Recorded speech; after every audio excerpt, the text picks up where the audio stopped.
Depois de ter sido torturada e saído de um coma, Ellen Berhane não tinha esperanças de sobreviver.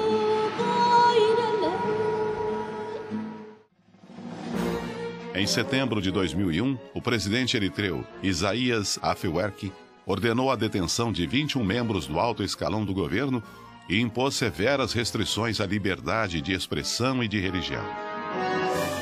Desde então, na Eritreia, não são permitidos os partidos de oposição, o jornalismo independente, o trabalho de organizações da sociedade civil e grupos religiosos que não são registrados e controlados pelo governo. Ellen Berhane foi presa em 2004 depois de lançar um álbum de música cristã que se tornou popular entre os jovens. Ela nunca foi julgada nem condenada. Passou 2 anos em um container marítimo de metal por ter se recusado a assinar um papel negando sua fé em Jesus Cristo. O caso dela ganhou repercussão internacional. Alvo de torturas severas, ela recebeu asilo político em 2006. Tem sequelas físicas e hoje vive na Dinamarca.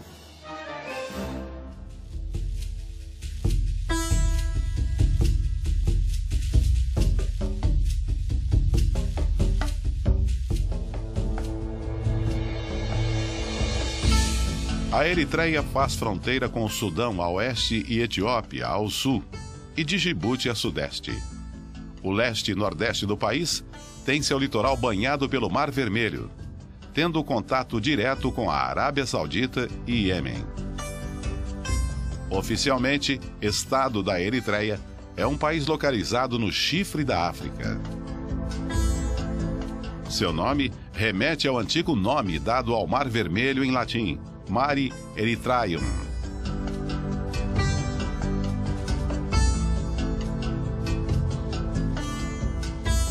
Asmara, capital do país, foi também a capital das colônias italianas no leste da África.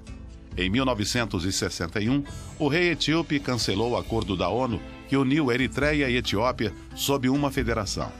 Fechou o parlamento eritreu e declarou a Eritreia uma província da Etiópia. Esse posicionamento do governo etíope levou a uma guerra pela independência da Eritreia, que durou 30 anos.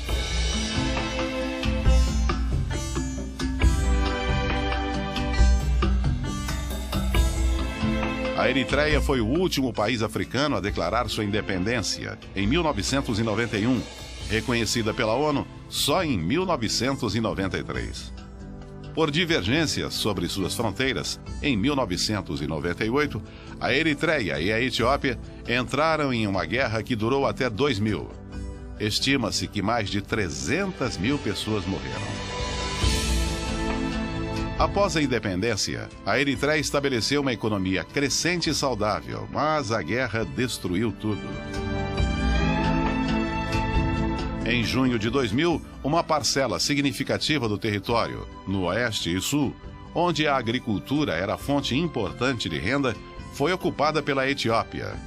Mais de 1 milhão de eritreus tiveram de sair de suas casas e abandonar suas propriedades.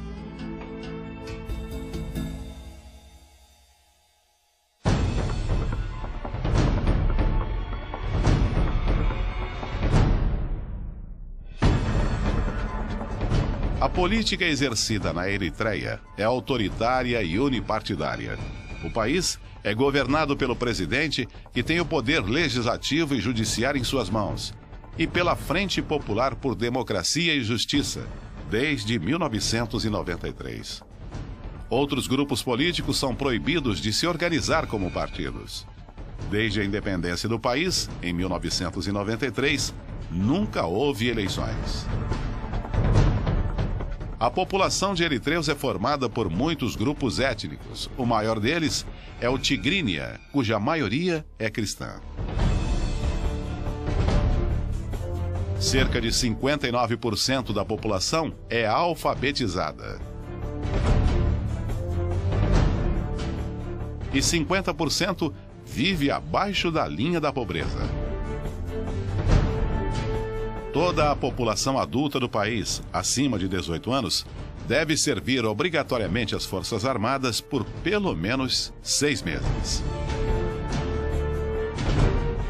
Devido à falta de liberdade política e religiosa, muitos jovens estão fugindo para países vizinhos e suas famílias são punidas pelo governo com multas elevadas.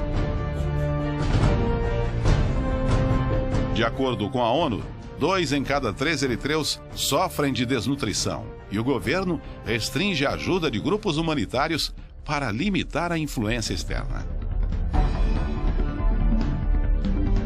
Cerca de 80% da população do país está envolvida na agricultura de subsistência, sendo que a economia do país é totalmente controlada pelo partido que governa o país. Por isso, poucas empresas privadas permanecem no lugar. O futuro econômico da Eritreia depende da sua capacidade de administrar bem os problemas sociais, como o alto índice de analfabetismo, de desemprego e baixas qualificações, e da disposição do governo de investir em uma economia de mercado. O Estado reconhece somente 4 instituições religiosas históricas no país: o islamismo e as igrejas ortodoxa, católica e luterana evangélica, desde que sejam diretamente controladas por membros do governo. Os demais grupos religiosos não têm permissão para se reunir ou atuar livremente no país, e quando o fazem, são perseguidos. Hoje, os cristãos estão sofrendo a pior perseguição de toda a história da Eritreia.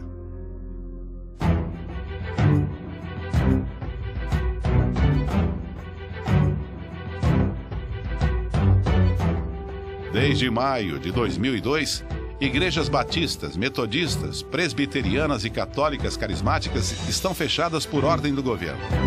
Precisam de autorização para funcionar. Uma autorização que nunca chega. A prática de prender aqueles que se reúnem ou exercem qualquer atividade religiosa sem a autorização do governo já causou a prisão de mais de 2.000 cristãos. Eles são mantidos em condições desumanas, presos em containers de metal ou em celas subterrâneas. Eles são amarrados e recebem comida com muito sal para inchar e sofrer.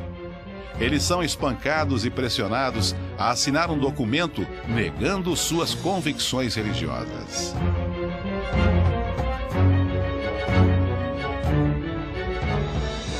Na Eritreia, as autoridades usam prisão arbitrária, detenção e tortura para reprimir a oposição.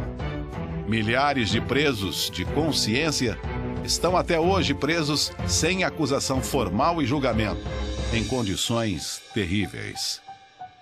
Desertores e suas famílias enfrentam assédio, detenção e maus-tratos. Permanece em vigor uma política de atirar para matar contra qualquer um que tenta fugir pela fronteira. Cerca de 10% dos cristãos eritreus estão presos neste momento. Talvez por vários anos, somente por causa de sua fé. E essa situação no país é acompanhada por ONGs como a Anistia Internacional, Portas Abertas, Release Eritreia e Christian Solidarity Worldwide. Para um povo perseguido sem qualquer liberdade de expressão, ela é a voz. Participe conosco dessa campanha pela Eritreia. Venha ser a voz dos prisioneiros de consciência eritreus.